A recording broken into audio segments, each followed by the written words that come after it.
रोशन शिक्षण संकुलात आंतरशालेय क्रीडा सप्ताहास मोठ्या उत्साहात प्रारंभ झाला।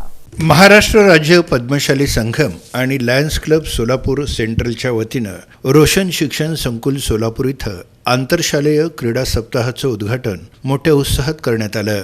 कार्यक्रमाच्या अध्यक्षस्थानी महाराष्ट्र राज्य पद्मशाली संघम कायदा व न्याय विभाग संघमचे अध्यक्ष ॲडव्होकेट श्रीनिवास कटकोर यांची उपस्थिती होती। प्रधान सचिव यशवंत इंदापुरे, कायदा व न्याय विभाग संघमचे सहसचिव ॲडव्होकेट आकाश आयंची, लायन्स क्लब सोलापूर सेंट्रलचे अध्यक्ष लायन चक्रधर अन्नलदास, सचिव लायन केदार सोन्ने, लायन चंद्रकांत यादव, प्रशालेचे मुख्याध्यापक बीजे इंगळगे, अलहाज एडी शेख, उर्दू हायस्कूलच्या मुख्याध्यापिका के बांगी यांची यावेळी उपस्थिती होती। दरम्यान प्रमुख मान्यवरांच्या हस्ते व्हॉलीबॉल क्रीडांगणाचं तसंच मेजर ध्यानचंद यांच्या प्रतिमेचं पूजन करून पुष्पहार अर्पण करण्यात आला।